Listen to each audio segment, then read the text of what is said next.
Hello everyone, success to sociology पर आप सभी का स्वागत है। अगर आप हमारे चैनल पर नए हैं तो चैनल को सब्सक्राइब करिए, वीडियो को लाइक करिए और इस चैनल से ज़्यादा लोगों को जोड़िए।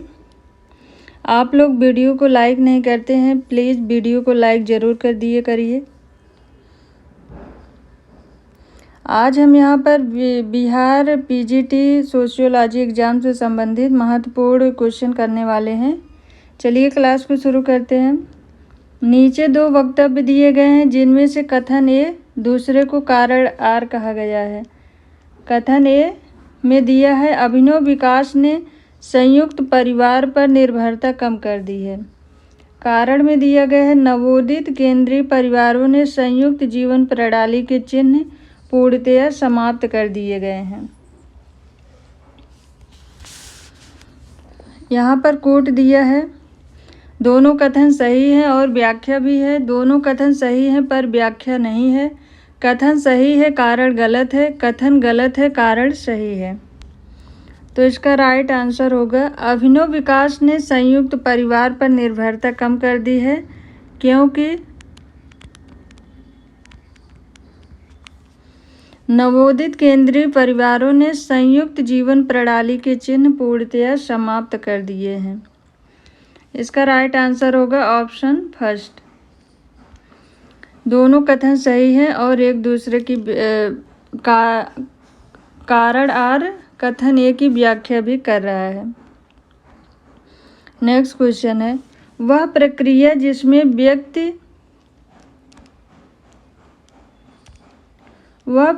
जिसमें व्यक्ति या समूह अपने भेदों या प्रच्छन्न विरोधों के बावजूद मिलकर काम करते हैं कहलाती है। ऑप्शन में दिया गया है सहयोग, प्रतिस्पर्धा, समायोजन, समझौता। वह प्रक्रिया जिसमें व्यक्ति या समूह अपने भेदों या प्रच्छन्न विरोधों के बावजूद मिलकर काम करते हैं उसे कहा जाता है। इसका राइट आंसर है ऑप्शन सेकंड, ऑप्शन 4 समझौता। समझौता का अर्थ है दो दलों के बीच में कई बातें विवादास्पद होती हैं पर दोनों लगभग समान शक्ति वाले होते हैं, अतः इनमें समझौता हो जाता है। यद्यपि दोनों दल अपनी अपनी मांगों पर अड़े रहते हैं, फिर भी उनमें कुछ बातों पर समझौता हो जाता है और वे अपने भेदों और प्रच्छन्न विरोधों के बावजूद मिलकर काम करते हैं। नेक्स्ट क्वेश्चन है, मनोवैज्ञानिक अतिभार की अवधारणा निम्नलिखित में से किससे संबंधित है। ऑप्शन में दिए गए लघु समुदायों में गहन द्वंद्व के समयों से, युवा वर्ग में किशोरावस्था के काल में, अत्यंत उत्तरदायित्वपूर्ण नौकरियों में व्यक्तियों की जीवन शैली से, नगरीय सामाजिक जीवन से। मनोवैज्ञानिक अतिभार की अवधारणा, इसका राइट आंसर है ऑप्शन 4 नगरीय जीवन से संबंधित है। मनोवैज्ञानिक अतिभार की अवधारणा नगरीय जीवन से संबंधित है। नेक्स्ट क्वेश्चन है, प्रतियोगिता को शांतिपूर्ण संघर्ष के रूप में किसके द्वारा वर्णित किया गया है। ऑप्शन में दिया है Coser, Herbert Spencer, max weber, Fraser. तो इसका राइट आंसर है max weber, option second, option third.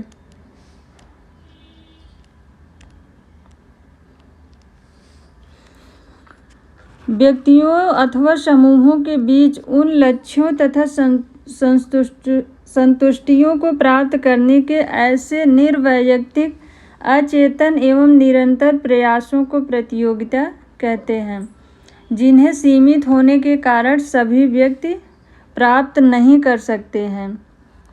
Max weber ने प्रतियोगिता को शांतिपूर्ण संघर्ष कहा है, जिसमें शांतिपूर्ण प्रयत्नों द्वारा ऐसे अवसरों तथा लाभों पर नियंत्रण प्राप्त किया जा सकता है जो दूसरों के द्वारा भी वांछित हो। नेक्स्ट क्वेश्चन है, अप्रकट प्रकार वे हैं जो होते हैं। ऑप्शन में दिया अभीष्ट और अभिज्ञात, न तो अभीष्ट न ही अभिज्ञात, अभीष्ट परंतु अनभिज्ञता, अभिज्ञात परंतु अनभीष्ट। अप्रकट प्रकार वे हैं जो होते हैं। इसका राइट आंसर है न तो अभीष्ट न ही अभिज्ञात। अप्रकट प्रकार ऐसी स्थिति तथा परिणाम को उत्पन्न करता है जिसके विषय में उस प्रकार करने वाले ने न कभी सोचा था और न ही उसकी इच्छा की थी। अप्रकट प्रकारों में प्रेरणा, परिस्थिति एवं परिणाम कर्ता का जाना पहचाना नहीं होता है। अप्रकट प्रकार के तो बड़े दूरगामी परिणाम हो सकते हैं जिसकी इच्छा या कल्पना तक उस कर्ता ने कार्य को करते समय नहीं किया था। नेक्स्ट क्वेश्चन है, प्रत्यक्ष एवं अप्रत्यक्ष प्रकारों की अवधारणा को किसने प्रतिपादित किया है? ऑप्शन में है Radcliffe brown, levy स्ट्रास, टैलकाट Parsons, R K. Merton. तो इसका राइट आंसर प्रत्यक्ष एवं अप्रत्यक्ष प्रकारों की अवधारणा आर.के. मर्टन ने दी है, ऑप्शन 4। आर.के. मर्टन ने प्रकार्यात्मक विश्लेषण के संदर्भ में 4 अवधारणाओं को विकसित किया था। फर्स्ट है प्रकार। इन्होंने प्रकार के संदर्भ में प्रकार वे परिणाम हैं जो एक व्यवस्था विशेष के अनुकूलन या सामंजस्य को सुलभ बनाते हैं। इसके बाद सेकंड में उन्होंने अकार्य के बारे में बताया। अकार्य वे परिणाम हैं जो कि व्यवस्था के अनुकूलन या सामंजस्य को कम करते हैं। तीसरा है प्रकट प्रकार। प्रकट प्रकार वे परिणाम हैं जो कि व्यवस्था के अनुकूलन या सामंजस्य में अपना योगदान देते हैं और जो व्यवस्था में अंश ग्रहण करने वालों के द्वारा मान्य तथा इच्छित होते हैं। इसके बाद उन्होंने अप्रकट प्रकार के बारे में बताया। अप्रकट प्रकार न तो मान्य और न ही इच्छित होते हैं। नेक्स्ट क्वेश्चन है, नियोजित सामाजिक परिवर्तन से संबंधित निम्नलिखित कथनों में से कौन सा एक कथन गलत है? ऑप्शन में दिए नियोजित सामाजिक परिवर्तन सामाजिक प्रक्रियाओं के स्वाभाविक प्रकटन में व्यवधान पैदा करता है। नियोजित सामाजिक परिवर्तन पूर्ण रूपेण एकीकृत एवं समग्र रूपेण संतुलित प्रभाव पैदा करता है। नियोजित सामाजिक परिवर्तन अनिवार्यता सदैव केवल भौतिक विकास पर ही ध्यान केंद्रित नहीं करता। उपर्युक्त में से कोई नहीं। यहाँ पूछ रहा है नियोजित सामाजिक परिवर्तन से संबंधित कौन सा कथन गलत है? तो इसका राइट आंसर है ऑप्शन सेकंड। नियोजित सामाजिक परिवर्तन पूर्ण रूपेण एकीकृत एवं समग्र रूपेण संतुलित प्रभाव पैदा करता है। ऐसा हो नहीं सकता है कि कोई नियोजित सामाजिक परिवर्तन हो उसमें कोई कमी न हो, वो पूर्ण रूप से संतुलित प्रभाव ही पैदा करे। तो इसका राइट आंसर है ऑप्शन सेकंड। नेक्स्ट क्वेश्चन है, निम्नांकित अवधारणात्मक ढांचों में से किस एक का प्रयोग मिल्टन, सिंगर एवं मैकी मैरियट ने भारत के सामाजिक परिवर्तन से संबंधित अपने अध्ययनों में किया था? ऑप्शन में संस्कृतिकरण और पश्चिमीकरण, लघु परंपरा तथा बृहत परंपरा, संरचनात्मक सिद्धांत, नियत विकासीय विषम जातीय प्रारूप। तो इसका राइट आंसर है ऑप्शन सेकंड, लघु परंपरा तथा बृहत परंपरा। इन्होंने रॉबर्ट रेडफील्ड की लघु परंपरा तथा बृहत परंपरा की अवधारणा से प्रभावित होकर भारत के ग्रामीण जीवन में होने वाले सांस्कृतिक परिवर्तन का अध्ययन किया था और उनकी इस अवधारणा का प्रयोग उन्होंने अपने ग्रामीण अध्ययन के समय किया था। नेक्स्ट क्वेश्चन है, नीचे 2 कथन दिए गए हैं, दोनों का मिलान करना है और कूट के अनुसार सही उत्तर का चयन करना है। कथन दिया है गंदी बस्तियां बाल अपराध का कारण होती हैं। कारण में दिया गया यदि गंदी बस्तियां न रही होती तो बाल अपराध भी न होते। नीचे कूट दिया गया है, दोनों कथन सही है और सही स्पष्टीकरण भी है। दोनों कथन सही है पर स्पष्टीकरण सही नहीं है। कथन सही है लेकिन कारण गलत है। कथन गलत है परंतु कारण सही है। गंदी बस्तियां बाल अपराध का कारण होती हैं। ये ऑप्शन सही है। यदि गंदी बस्तियां न रही होती तो बाल अपराध भी न होते, तो ये ऑप्शन गलत है। बाल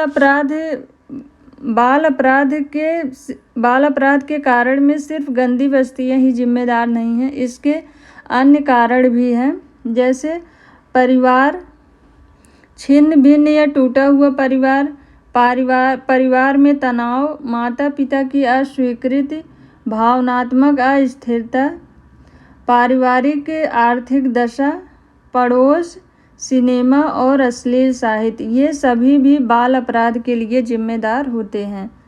इसलिए इसका राइट आंसर है कथन सही है परंतु कारण गलत है, ऑप्शन थर्ड।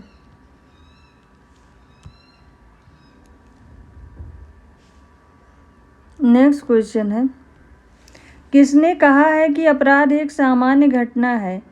ऑप्शन में है Lowell J Carr, David Abraham Sen, Cohen, Emile Durkheim. तो इसका राइट आंसर है option 4, Emile Durkheim. Emile Durkheim ने अपनी पुस्तक समाजशास्त्री पद्धति के नियम, the rules of sociological method में इन्होंने कहा है अपराध सामाजिक जीवन का एक अनिवार्य और सामान्य पक्ष है। अपराध सामाजिक जीवन का एक अनिवार्य और सामान्य पक्ष है। अपनी पुस्तक समाजशास्त्री पद्धति के नियम, इंग्लिश में the rules of sociological method, वे कहते हैं कि यह प्रकार्यात्मक भी हो सकता है। उनके अनुसार अपराध केवल उसी समय दुष्क्रियात्मक होता है जब इसकी दर असाधारण रूप से ऊंची हो जाती है। नेक्स्ट क्वेश्चन है, आधुनिक कथन और कारण से है। कथन ए में दिया गया, आधुनिक समय में युवकों में मादक द्रव्य व्यसन बढ़ता जा रहा है। कारण दिया गया है, बच्चों पर परिवार का नियंत्रण कम होता जा रहा है। उपर्युक्त दोनों वक्तव्यों के संदर्भ में निम्नलिखित में से कौन सा एक वक्तव्य सही है?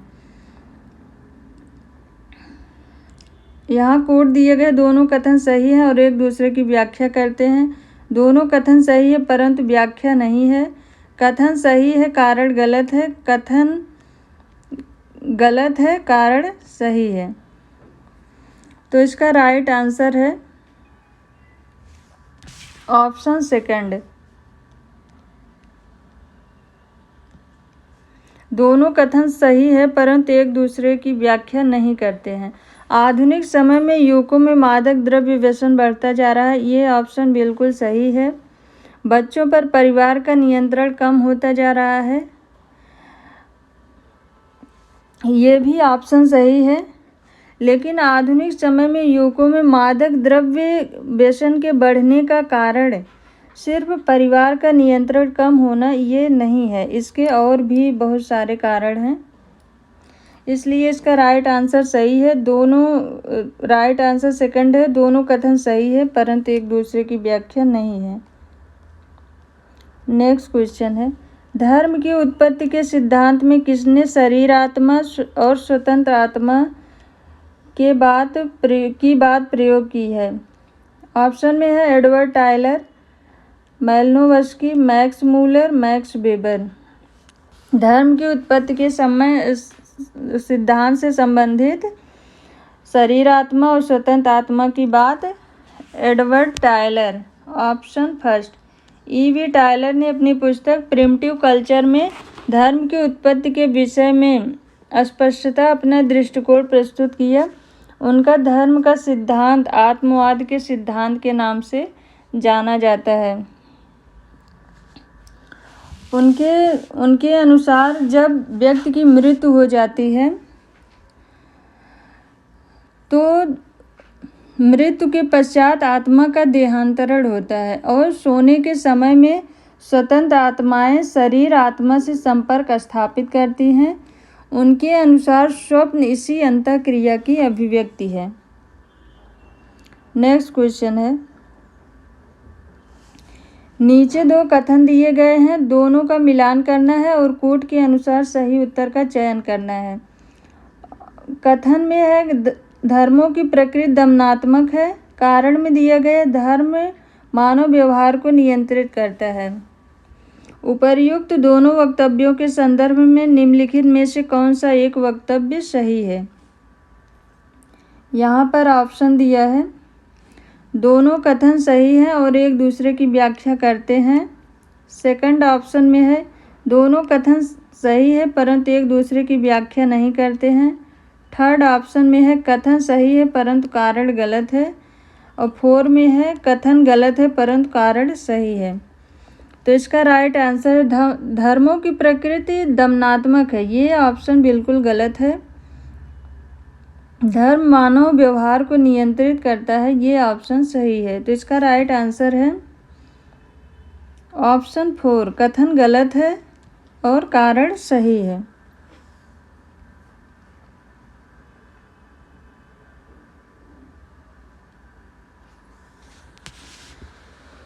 धर्म की प्रकृति दमनात्मक नहीं होती है। धर्म ही मनुष्य की आध्यात्मिक, सामाजिक तथा मानसिक आवश्यकताओं की पूर्ति करता है। धर्म यह बताता है कि समाज में किस प्रकार का आचरण करना चाहिए, एक मानव के दूसरे मानव के साथ कैसे संबंध हों, परिवार के सदस्यों के पारिवारिक कर्तव्य क्या हों आदि का उल्लेख धर्म में किया गया है। नेक्स्ट क्वेश्चन है, मीड की महत्वपूर्ण अन्य की अवधारणा का क्या तात्पर्य है? ऑप्शन में दिया गया है व्यक्ति का केवल गैर सदस्यता समूह, व्यक्ति का केवल सदस्यता समूह, उपर्युक्त दोनों, उपर्युक्त में से कोई नहीं। तो इसका राइट आंसर है उपर्युक्त दोनों, ऑप्शन थर्ड।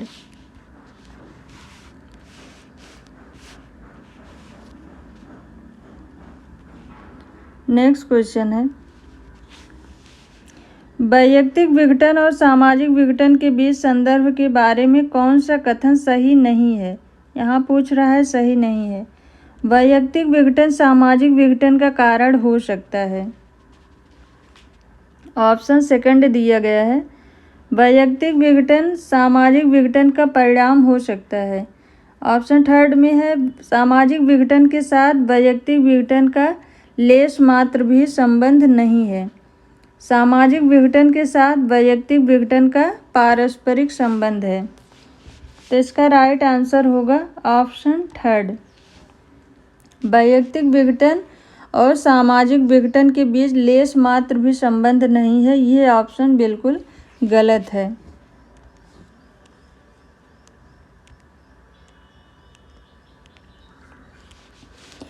सामाजिक विघटन के स्वरूप में वैयक्तिक विघटन, पारिवारिक विघटन और सामुदायिक विघटन है। वैयक्तिक विघटन के अंतर्गत अपराध, पागलपन, मदिरापान, आत्महत्या, वेश्यावृत्ति ये सभी शामिल हैं।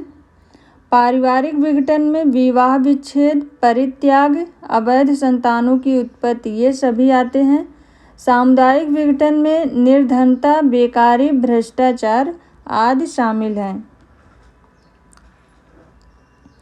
नेक्स्ट क्वेश्चन है, निम्नलिखित में से सामाजिक विघटन के लक्षण कौन से हैं? ऑप्शन दिए गए हैं मतैक्य का अभाव, जन रूढ़ियों और संस्थाओं में द्वंद्व, सांस्कृतिक विजातीयता, सामाजिक मनोवृत्ति, निर्धनता।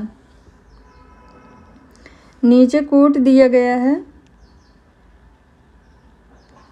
निम्नलिखित कूट की सहायता से सही उत्तर का चयन करना है। ऑप्शन में है 1 और 2, 3 और 4, 1, 2 और 3, 3, 4 तथा 5। तो इसका राइट आंसर है ऑप्शन फर्स्ट, 1 और 2। मतैक्य का अभाव और जन रूढ़ियों और संस्थाओं में द्वंद्व ये दोनों ऑप्शन सामाजिक विघटन के लक्षण में ऑप्शन फर्स्ट, 1 और 2। अपराध से संबंधित विभेदक साहचर्य का सिद्धांत प्रतिपादित किया गया था। ऑप्शन में है वाल्टर रेकलेस द्वारा, टैफ्ट द्वारा, क्रेशी द्वारा, सदरलैंड द्वारा। अपराध से संबंधित विभेदक साहचर्य का सिद्धांत ये सदरलैंड के द्वारा प्रस्तुत किया गया है। ऑप्शन 4।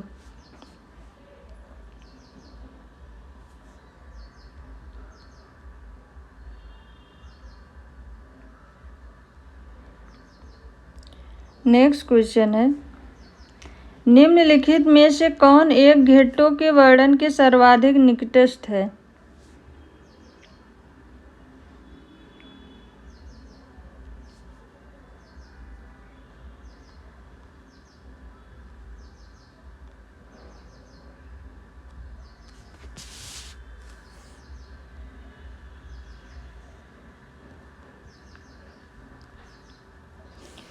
ऑप्शन में दिया है, पश्चिमी समाजों में पाई जाने वाली गंदी बस्तियां, नगर का परित्यक्त भाग, किसी निजात समूह द्वारा आबाद वह गंदी बस्ती जो नगरीय क्षेत्र के शेष भाग से पृथक हो, गंदी बस्ती निवासी का वह प्रतिमान जो अब अस्तित्व में न हो।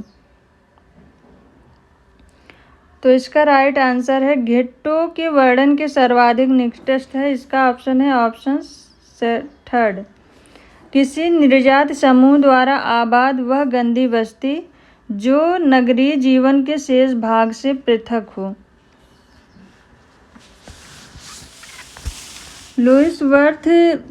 लुईस वर्थ ने द घेट्टो 1928 द घेट्टो 1928 में इस पर इन्होंने अध्ययन किया था। अध्ययन में इन क्षेत्र के निवासियों का पारिस्थितिकी दृष्टि से वैज्ञानिक चित्रण किया गया है। नेक्स्ट क्वेश्चन है, निम्नलिखित में से किस एक ने मलिन बस्तियों में रहने वाले की आपराधिक क्रियाओं के लिए वसन विहीन अपराध की अवधारणा प्रतिपादित की है? ऑप्शन में है टैफ्ट, सदरलैंड, संपूर्णानंद, क्लेनार्ड। तो इसका राइट आंसर है ऑप्शन 1 टैफ्ट। टैफ्ट कहते हैं कि यदि उच्च वर्ग के व्यक्तियों के द्वारा किया जाने वाला अपराध श्वेत वसन अपराध कहा जाता है तो फिर झुग्गी झोपड़ियों में रहने वाले व्यक्तियों द्वारा किया जाने वाला अपराध वसन विहीन अपराध कहा जाना चाहिए। ये टैफ्ट ने कहा था।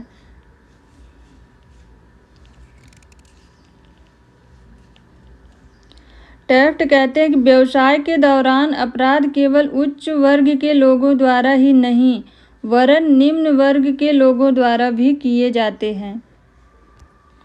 नेक्स्ट क्वेश्चन है, कोई शल्य चिकित्सक अपने मरीज के शत्रु के उकसाने पर उस मरीज के पेट में कैंची छोड़ देता है।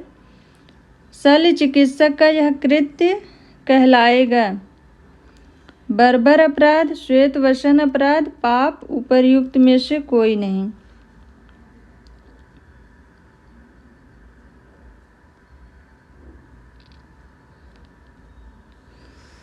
कोई शल्य चिकित्सक अपने मरीज के शत्रु के उकसाने पर उस मरीज के पेट में कैंची छोड़ देता है।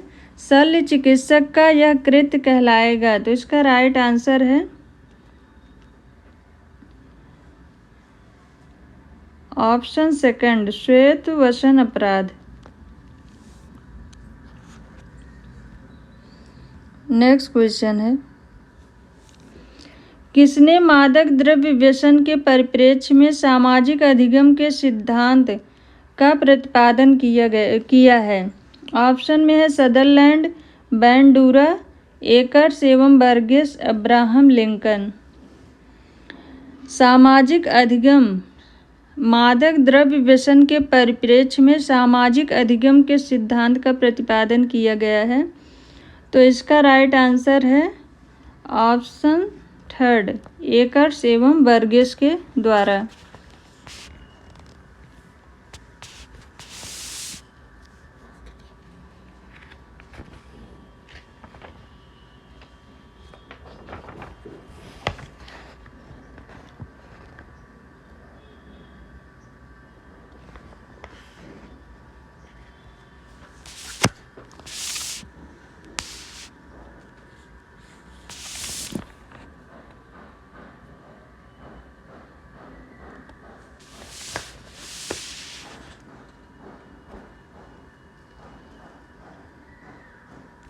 नेक्स्ट क्वेश्चन है, निम्नलिखित में से कौन सा एक बिंदु अपराधी और बाल अपराधी के बीच अंतर का आधार नहीं है? ऑप्शन में आयु भेद, यौन भेद, लक्ष्य भेद, समझदारी का भेद। एक बिंदु अपराधी और बाल्य अपराधी के बीच अंतर का आधार नहीं है।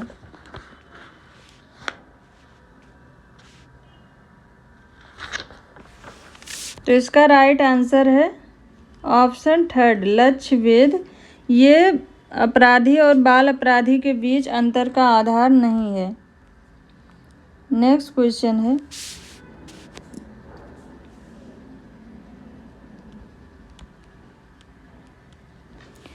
किसने अपराधी व्यवहार की व्याख्या के लिए भूमिका सिद्धांत तथा स्व का सिद्धांत का प्रयोग किया है? ऑप्शन में है मर्टन, सदरलैंड, शाह एंड मैके, जी.एच. मीड। तो इसका राइट आंसर है G H. Mead, option 4। G H. Mead ने भूमिका सिद्धांत और स्व का सिद्धांत दिया था। नेक्स्ट क्वेश्चन है,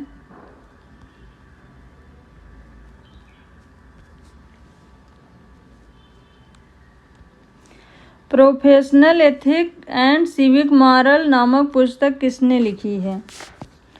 ऑप्शन में है Alexander Collins, Durkheim, Daniel Bell. तो इसका राइट आंसर है Emile Durkheim, option third. Professional ethics and civic moral ये बुक इमाइल दुर्खीम की है। इसके अलावा इनकी book the rules of sociological method, suicide, the elementary forms of religious life, the division of labour, ये इनकी महत्वपूर्ण पुस्तकें हैं। नेक्स्ट क्वेश्चन है,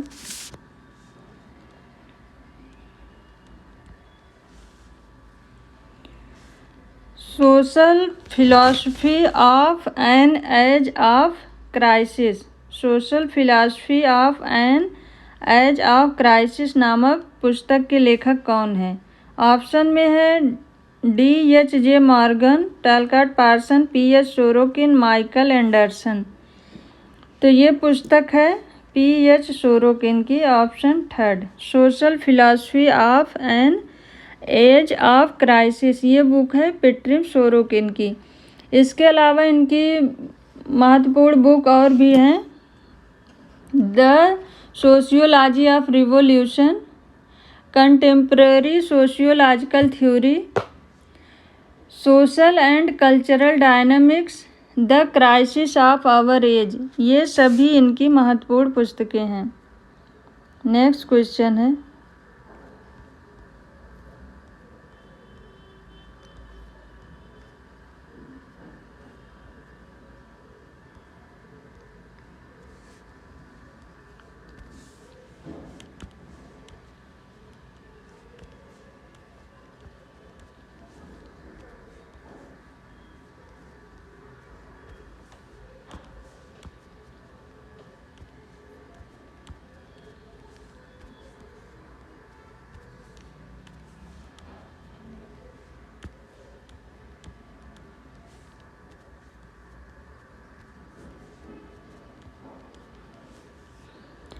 क्वेश्चन है दोनों सूचियों का मिलान करना है और कूट के अनुसार सही उत्तर का चयन करना है।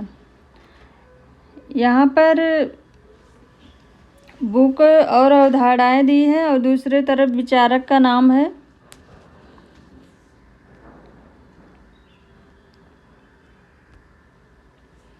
नीचे कूट दिया गया है 1 3 2 4, 3 1 4 2, 1 3 2 5, 4 2 1 3।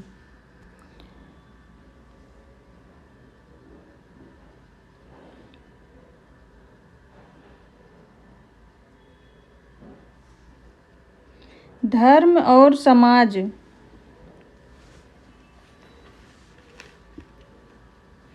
धर्मशास्त्र का इतिहास ये पुस्तक है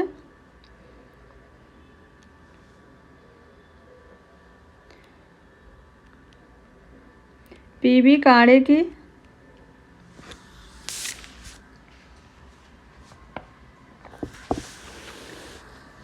ऑप्शन थर्ड, भारत में परिवार एवं विवाह, ये बुक है के.एम. कपाड़िया की। ऑप्शन सेकंड, समाज एवं पर्यावरण, ये बुक है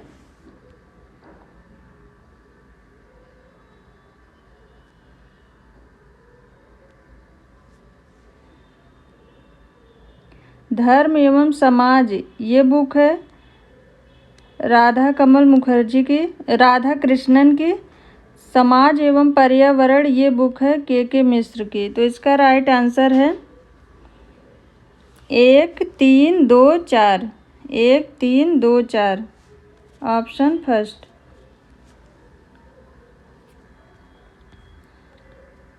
नेक्स्ट क्वेश्चन है,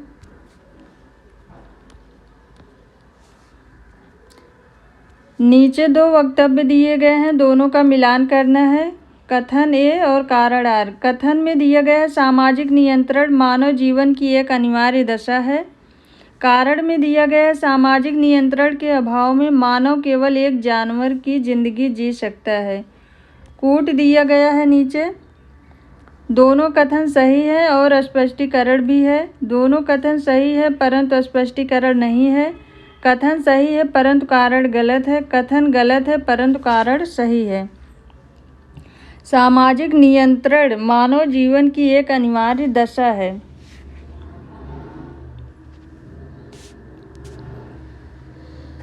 क्योंकि सामाजिक नियंत्रण के अभाव में मानव केवल एक जानवर की जिंदगी जी सकता है। इसका राइट आंसर है ऑप्शन फर्स्ट। दोनों कथन सही है और एक दूसरे की व्याख्या भी कर रहे हैं।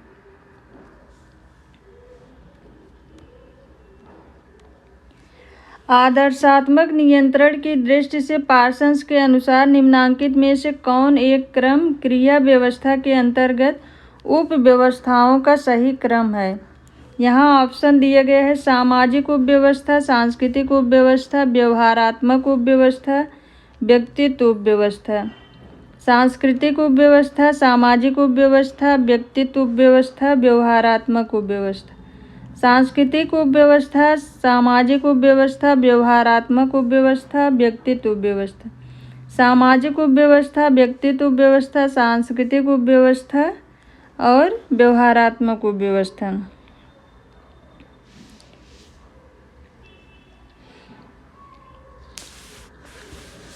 तो इसका राइट आंसर है ऑप्शन सेकंड, सांस्कृतिक उपव्यवस्था, सामाजिक उपव्यवस्था, व्यक्तित्व उपव्यवस्था, व्यवहारात्मक उपव्यवस्था। नेक्स्ट क्वेश्चन है,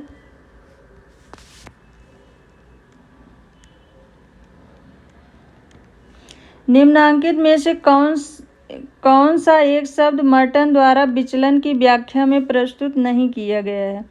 ऑप्शन में नवाचार, अनुष्ठानवाद, परकीकरण, पश्चगमन।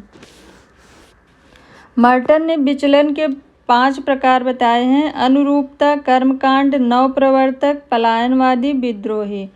जिसमें से अनुरूपता को विचलन में नहीं रखा जाता है, बाकी चारों विचलन में आते हैं। तो इसका राइट आंसर है ऑप्शन थर्ड, परकीकरण। इन्होंने अपने विचलन में परकीकरण को नहीं प्रयुक्त किया है। परकीकरण मार्क्स ने जो अलगाववाद का सिद्धांत दिया है उसके संदर्भ में जुड़ा हुआ है। नेक्स्ट क्वेश्चन है, मिताक्षरा और दाय भाग क्या है। ऑप्शन में दिया गया है वर्ण व्यवस्था से संबंधित चिंतन के 2 संप्रदाय, फसल की कटाई से संबंधित ग्रामीण भारत के 2 त्यौहार, वैदिक युग के 2 दार्शनिक, पितृवंशीय हिंदुओं में संपत्ति के उत्तराधिकार को निर्देशित करने वाले 2 प्रमुख सिद्धांत। तो इसका राइट आंसर है ऑप्शन 4, पितृवंशीय हिंदुओं में संपत्ति के उत्तराधिकार को निर्देशित करने वाले 2 प्रमुख सिद्धांत। प्राचीन भारत में उत्तराधिकार की 2 पद्धतियां प्रचलित थी, फर्स्ट है मिताक्षरा। मिताक्षरा उत्तरी भारत। पिता के जीवित रहते पुत्र को संपत्ति का बंटवारा हो सकता था मिताक्षरा के अनुसार। और दाएं भाग ये बंगाल में प्रचलित था, पश्चिम बंगाल में। इस व्यवस्था में पिता के जीवित रहते पुत्रों को संपत्ति का बंटवारा नहीं हो सकता था। मिताक्षरा में यह उत्तरी भारत से संबंधित है। मिताक्षरा के अंतर्गत पिता जीवित रहे फिर भी पुत्र को संपत्ति का बंटवारा हो सकता था और दाएं भाग में ये पश्चिम बंगाल में प्रचलित था। इस व्यवस्था में पिता के जीवित रहते पुत्र को संपत्ति का बंटवारा नहीं हो सकता था। इसके बाद हिंदू उत्तराधिकार अधिनियम 1956 में लागू जब हुआ, हिंदू उत्तराधिकार अधिनियम 1956 में जब ये लागू हुआ तो ये प्राचीन भारत में जो ये दो पद्धतियाँ प्रचलित थी उत्तराधिकार के संबंध, ये नियम अप्रभावी हो गए। आज की क्लास बस यहीं तक। अगर आप सबको ये क्लास पसंद आई है तो वीडियो को ज़रूर लाइक करें और चैनल को सब्सक्राइब करें और इस चैनल से ज़्यादा लोगों को जोड़िए। Thank you.